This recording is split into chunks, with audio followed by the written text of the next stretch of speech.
It's been 30 years since the fall of the Berlin Wall.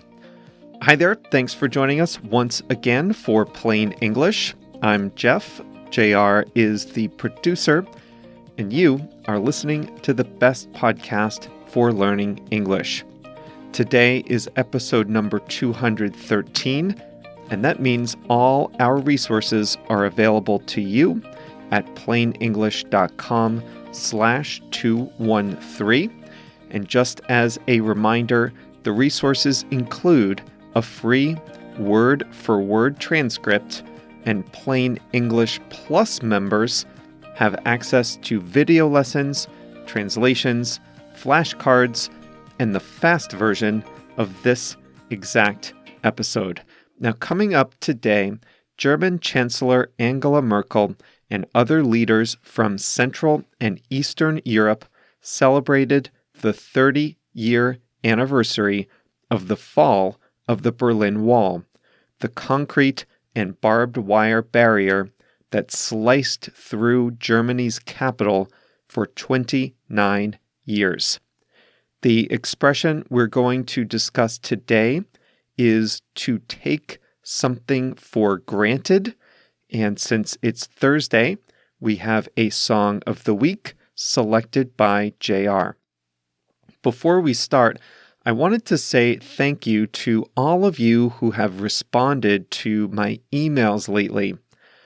I've gotten hundreds of very thoughtful responses. I mentioned a few weeks ago that I beefed up the free emails you get when you sign up at plainenglish.com/mail. Beef up means I added to them. I made them more substantive.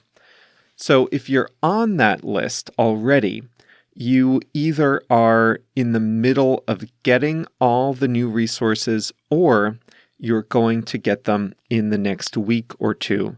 So some of the early emails in the series ask questions, and I've been very impressed with the responses I've gotten. So many of you have taken some time to write a very thoughtful reply, and I wanted to take a second to acknowledge that and say thank you.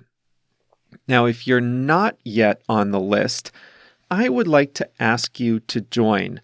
So just go to plainenglish.com/mail, M-A-I-L, and enter your details. And what you'll get, starting right away, is a series of welcome emails that include some study tips and free resources that JR and I have found over the years. You'll have the opportunity to tell us a little bit about yourself and what you find most difficult about learning English.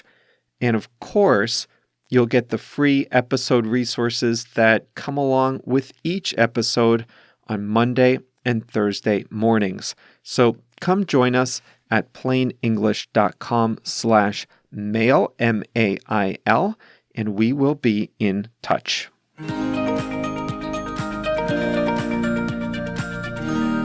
November 9th marked 30 years since the fall of the Berlin Wall, the most symbolic moment in the fall of Soviet communism in Eastern Europe. Leaders of Germany and other Eastern European states marked the occasion with speeches and ceremonies, while others in Berlin celebrated with concerts, fireworks, and art installations. The fall of the Berlin Wall was the most important step in reunifying Germany, a country that had been split in two in the aftermath of World War II. The wall, which stood for 29 years, was a physical embodiment of the deep divisions between East and West Germany. As of this year's anniversary, the wall has been down for longer than it stood. Here's a brief history lesson on what the Berlin Wall was and what it meant. After World War II, in which the German Nazi regime was defeated, the four largest allies, the United Kingdom, the United States, France, and the Soviet Union, divided control of Germany into four parts. The capital of Germany, Berlin, was located in the eastern part, which was fully controlled by the Soviet Union. However, the capital itself was divided into four parts, one for each of the Allied powers. This was intended to be administrative and temporary while an independent German state was created. But the Allies that were united in defeating the Nazis were not allied or united on much else. The fault lines of the Cold War soon opened up.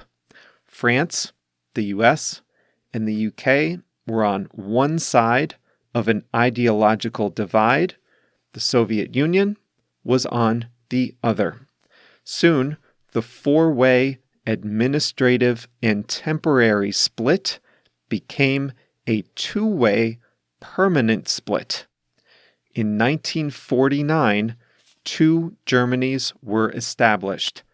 The Federal Republic of Germany, what was often called West Germany, and the German Democratic Republic, what we know as East Germany. Now, the part of Berlin controlled by the Soviet Union became part of its own East Germany. West Berlin was part of West Germany, but in a quirk of geography, it was entirely encircled by Soviet-controlled East Germany. It was accessible to the rest of West Germany only by a narrow road and rail connection. The two countries' fortunes diverged. West Germany took a market-oriented, democratic future and benefited from the Marshall Plan and post-war reconstruction. East Germany followed the Soviet model of a planned economy, a heavy-handed state police and military presence, and fewer personal liberties.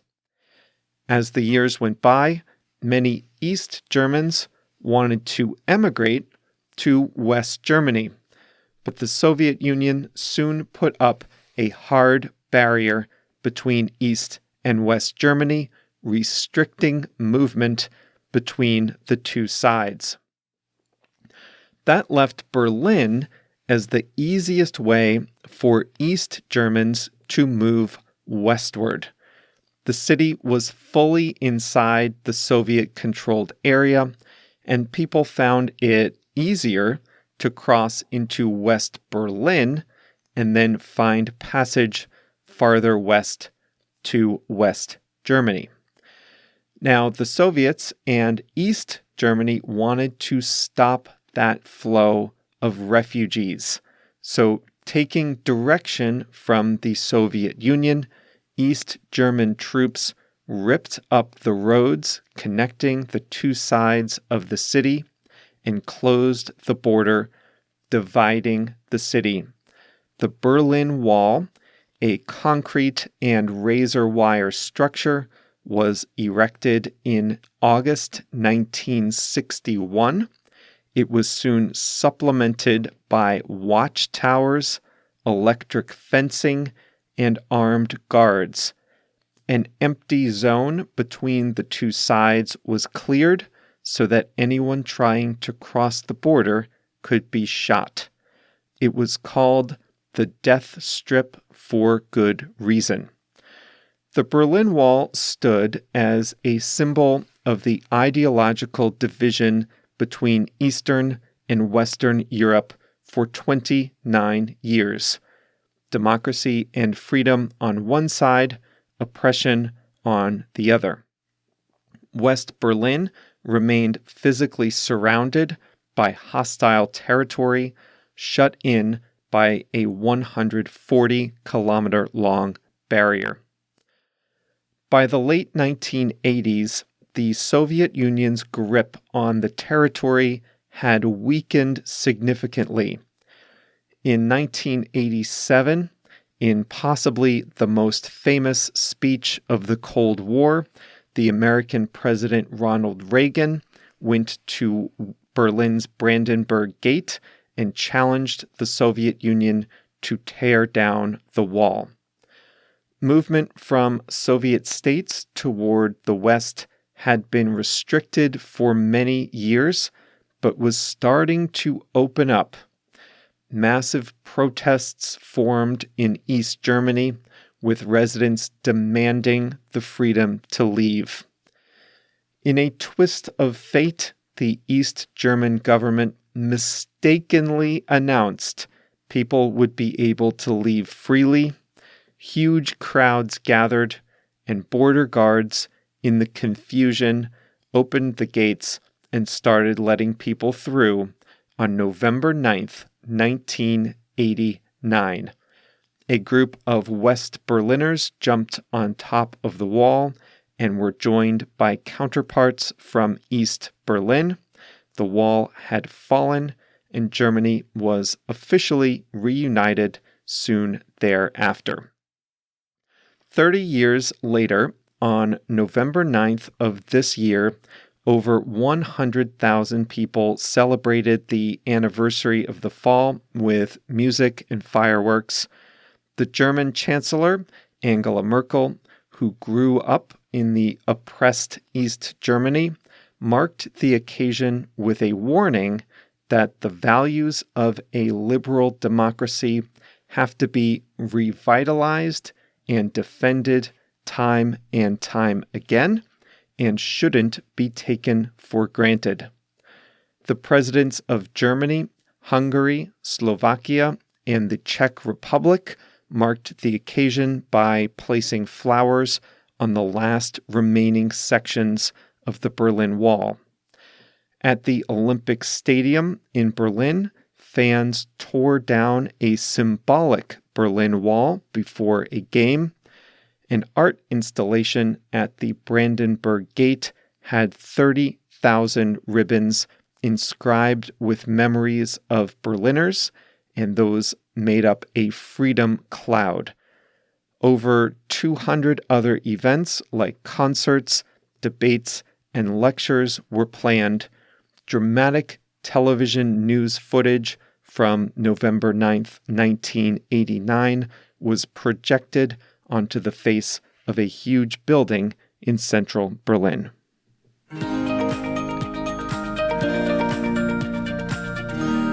I want to say hello to a few listeners. This is funny. Alexandra, in a small town in Quebec, heard the episode about the differences between living in the US and Canada, and Alexandra had seen milk in a bag in grocery stores and just assumed that was an American idea imported into Canada. Au contraire, mon ami, Canadians own that one. I also have to say hello to Sally, a high school student from Taiwan. Sally is possibly the most enthusiastic fan that Plain English has. Now, Sally asked if she had to translate all the words in Plain English into Chinese, and I said, no, don't do that, or you'll just get frustrated.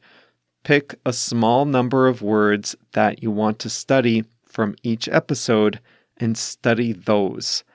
If you try to learn every word in an episode, it would be like trying to boil the ocean. That's an English expression. To boil the ocean is to try to do too much all at once. So my advice is just pick a few words and study those.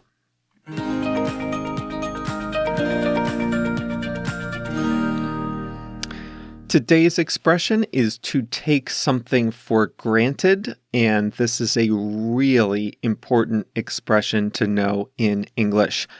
When you take something for granted, you don't appreciate that you have it. We all take things for granted. So here are some examples. We have access to the internet and almost unlimited information in our pockets via our smartphones. Some of you might remember years back, if you wanted to know something about the Berlin Wall, say, you had to look it up in an encyclopedia, or you had to go to the library and find a book via the card catalog and read that book. Today, we can just look it up online. Do you ever think about how lucky we are to have that? Or, like most people, do you take it for granted? Do you just forget that we are truly fortunate to have that? Many of us take our safety for granted. We live in secure homes in safe neighborhoods. We're not afraid as we go to sleep at night. And we don't think about how lucky we are to have our safety. We just assume that it will always be there. We take it for granted. Sometimes you don't realize that you take something for granted until you lose it or until you get a jarring reminder. This can happen with safety and security. You might see something on the news, know someone who was the victim of a crime, or even suffer a break-in or worse yourself. You might only then realize that you were taking your safety and security for granted. We do this with our health too. I don't get sick a whole lot, but I got food poisoning last year. It was right around this time. Something I ate, boy, it did not agree with me. I was sick for a good 36 hours, and it was not fun. I remember thinking I was exhausted, dehydrated, feeling miserable. I thought, I will never take my health for granted again. I will be thankful every day of my life that I'm not sick from now on. And what happened? A week or two later, I was back to my normal self, not thinking about my health or how lucky I am to have it. That doesn't mean I was abusing my body. It just means I wasn't actively thinking about how fortunate I am to have my health. I take it for granted. Earlier in this episode, I was summarizing the German Chancellor's speech, and I said that her main point was that we can't take freedoms and democratic values for granted.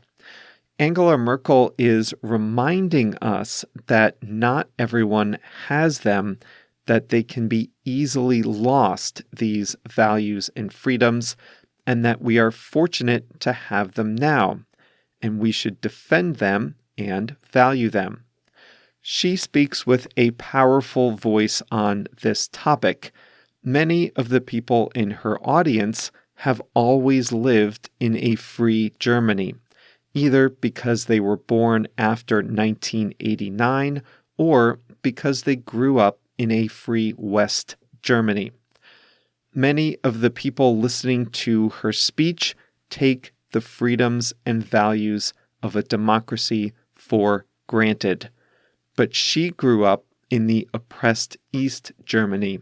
She knows what it's like to live in a police state, and she was giving a warning to her audience not to take freedoms and democratic values for granted. It's not hard to think of things, both big and small, that we take for granted. We are very lucky to live in this modern age. We can afford to take a lot of things for granted. Clean running water, food on the shelves in the grocery store, an 8-hour workday, a 5-day work week if we want it. our rights in court if we get arrested and accused of a crime, light in our homes, free public education, the right to attend church and to practice the religion you like. These are things many of us take for granted, but it's important to know that not everyone in the world has these things that we take for granted. Even citizens of our own countries at different points in our history didn't have them. Okay, the song of the week is Memories by Maroon 5. It's a little more of a sentimental sound than what the band Maroon 5 typically produces. It talks about looking back on good times with someone who is no longer with you. The lead singer, Adam Levine, said, "This song is for anyone who has ever experienced loss." In other words, this song is for all of us.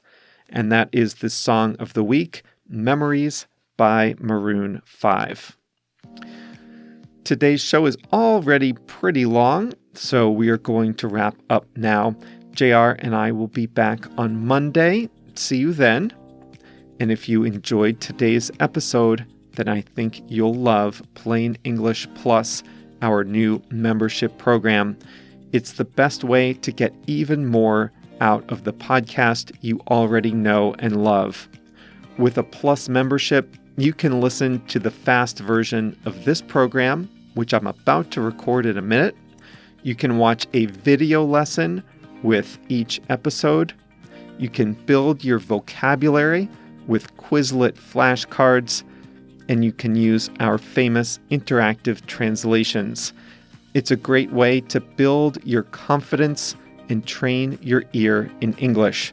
So come join us at Plain English Plus by visiting plainenglish.com/plus today.